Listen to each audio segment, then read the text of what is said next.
Hey friends, how's it going? I'm outside in the sunshine. It's a beautiful, beautiful day.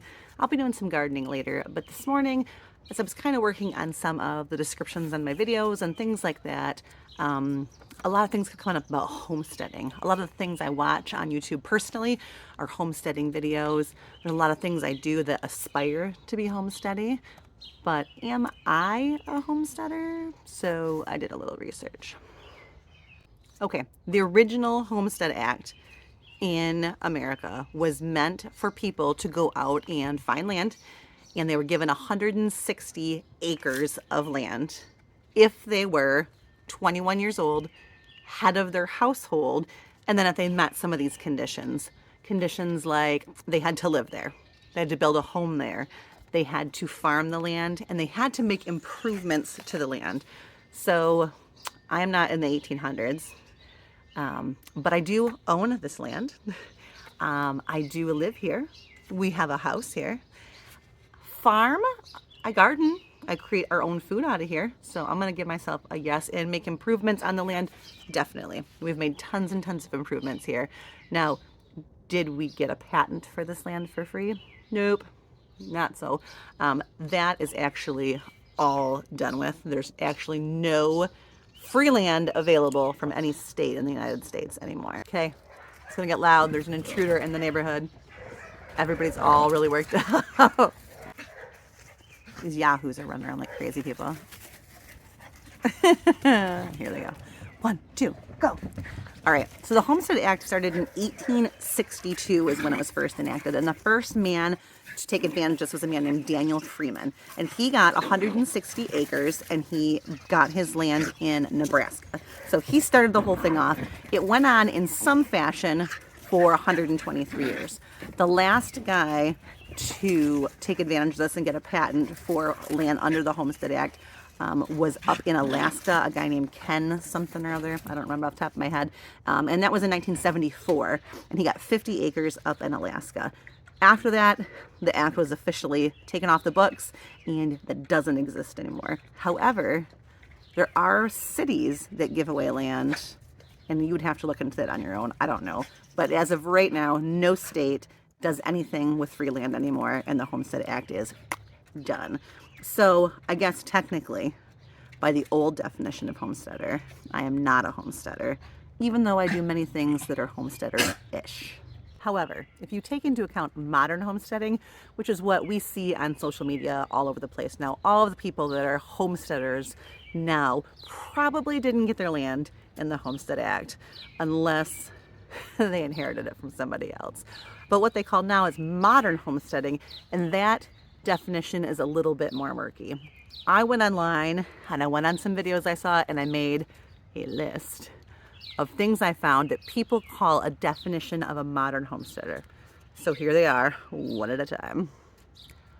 A lifestyle of self-sufficiency. Do I live a life of self-sufficiency? Somewhat. I make my own food a lot of the times. I like to craft and make things myself. I like to do what I can with what I have at home. Am I self-sufficient totally? No way. We go to the grocery store every week. I buy things every week. We consume things. We buy presents for our kids. My soil is brought in. I don't make my own soil, all of it, or my own compost. I buy that. So am I self-sufficient? No, but kinda working my way there. Number 2, growing your own food. This I definitely win at. We grow a lot of our own food. The things that I do not grow myself, I do look to source locally from other farmers. So I'm going to go to the farmer markets this year, and things that I'm not growing that I want to can or put up, I am going to get from a local farm. We do source all of our beef locally from a local farmer, and chicken as well. I guess the only thing I probably don't source locally would be fish, which we don't eat that often anyway. But for the most part, we grow our own food or buy it locally from somebody who does. So check mark there. Number 3 is that you preserve your own food, which goes hand in hand with growing your own food. So I talked a little bit about that, but we do. I do water bath canning. I do pressure canning. I dehydrate. I make our own herbs. Even all of our meat that we get, I do either sometimes can that up or freeze it. I make our own broths. So I'm gonna give myself a check mark on preservation still too. So that gives me 2 checks and 1 not quite check. Number 4, renewable energy systems. Does a rain barrel count? I have a rain barrel. I am not a renewable energy source homesteader. We are connected to the city grid. I live in the city. That is not something that is even on the horizon for us at this point, or maybe ever. So this one is a thumbs down. No, I am not energy sufficient. Number 5 is zero waste living, and that just means that you don't throw out trash. Everything you have gets used somehow. Now, I am not a pro at this. We put out a trash can every week. I try. How about that? Do I get points for trying? Maybe I can call this one like a half check. We do compost. I do have a bowl on the kitchen counter that I put all of our food scraps in for the day, and that goes to the chickens. We do all of the rabbit bedding goes into the compost pile. I use our pine shavings from the chickens into the compost pile. So we do use a lot of things in multiple ways. I try and keep things, we recycle, but we do throw garbage away every year. But I am gonna give myself a half a check. I'm gonna match this half a check to the half a check from self-sufficiency to give myself a whole check. So I'm gonna give myself 3 out of 5 checks. We're on number 5, right? All right, good. So I'm 3 out of 5 right now. Okay, number 6 is homeschooling. I see this a lot online with people that I watch. They are homeschooling their kids for various reasons. Maybe because they're out on the homestead, maybe because they want to control what they are learning, maybe because they just want to be home with their kids more often. I do not homeschool my children. I did in 2020. I'm not opposed to doing it again, so I pulled them out of school for that school year. I thought it was just safer and easier for us to maintain our own lifestyle without having to worry about everybody else that year. It was difficult, but it was also something that was in the middle of a national emergency. So I think that I would not be opposed to homeschooling my kids if it was something that they wanted or something we felt called to do in the future. But as of right now, our children go to a private school, which is very small. There are 13 kids in Mason and Ava's classroom. It is a split classroom, so there are 2 classes with 13 kids. It's a fantastic community, and I can't imagine pulling my kids out of there to homeschool because we are just very, very happy with the education and the morals and everything that they get there. So right now, I am not a homeschooler, so that is not a check. Number 7 is crafting things or producing things. Now, this one I thought was a little interesting, and it came up several times on the different searches. I never thought about crafting being part of homeschooling or homesteading, but I do make things. I do craft things. I've made wreaths for our doors. I craft all kinds of things out here in the garden and the outside. We do a lot of things indoors, the kids and I. Do I make a whole bunch of things? Not really. Not really. I'm not making everything that we need. You know, if we have a need for something, lots of times we just buy what this thing is. I'm not making it. But my husband is very, very handy, and I have a lot of good ideas. So we're going to give ourselves a half check mark on crafty or producer. We're trying, we do some things, and I expect that we'll get further along on that the more we get along on this journey that we're on. So half a check mark. Number 8 is using herbs. Now, I use herbs culinary wise all the time. Every year I grow our own herbs, dehydrate them, save them for the next full year. I rarely buy herbs. And every year I try and increase the different kinds that I do. However, medicinally, I'm not going to say that I medicinally use herbs.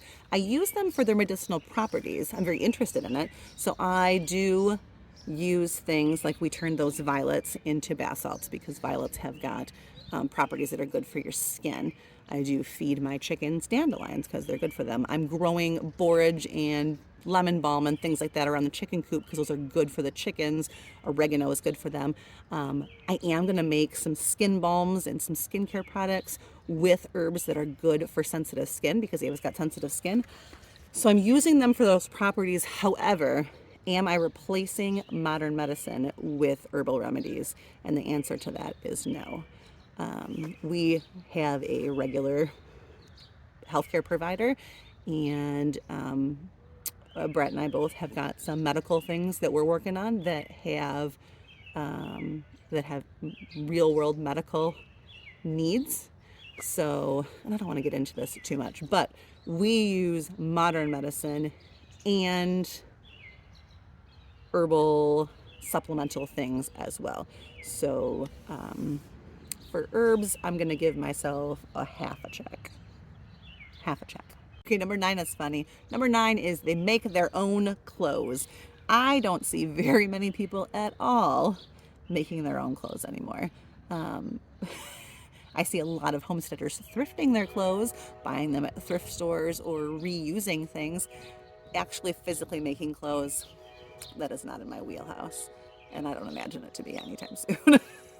The last thing, number 10, is making improvements to your land or your property. And we get a big check mark on this. We consistently work on making improvements, probably for the last, 5 to 6 years. We kind of got ourselves in this habit of having a winter project and a summer project. So every year, Brent is a mason. He is a bricklayer. So when it's really, really cold, there comes a point where he usually gets a couple weeks off in the winter where he can't work. And we usually have a project inside the house lined up for winter, whether it's painting or working on a room or redoing a kitchen or any of those things. We usually have a winter project. And then I always have a spring project to improve the garden or the yard, a big one. So we do those almost every year. And then every spring and summer, I redo the garden and add beds and do all kinds of improvements outside. So we definitely are working to improve the spot we're at. And that's actually something that we both believe in pretty strongly, is taking the place where you're planted and doing the best you can with it. Coming home, this isn't a drop spot for us in between soccer games. This is where we live and our home is, and we go places and then come home. Like, this is what we want to spend our time improving and working at and making a great place. So we get a definite check mark on number 10. Okay, so how'd I do? Out of 10 points, we got 5.5 on a modern homesteading checklist. But this was just for fun, because here's the thing. A modern homesteader, that's you doing you the best you can to be self-sufficient, to make yourself healthier, to do what you can with what you have. And I think we do that. So am I a true homesteader? Maybe not quite yet, but I'm definitely on my way there. And I think that's what's important. All right, you guys have a great day, and I will see you tomorrow.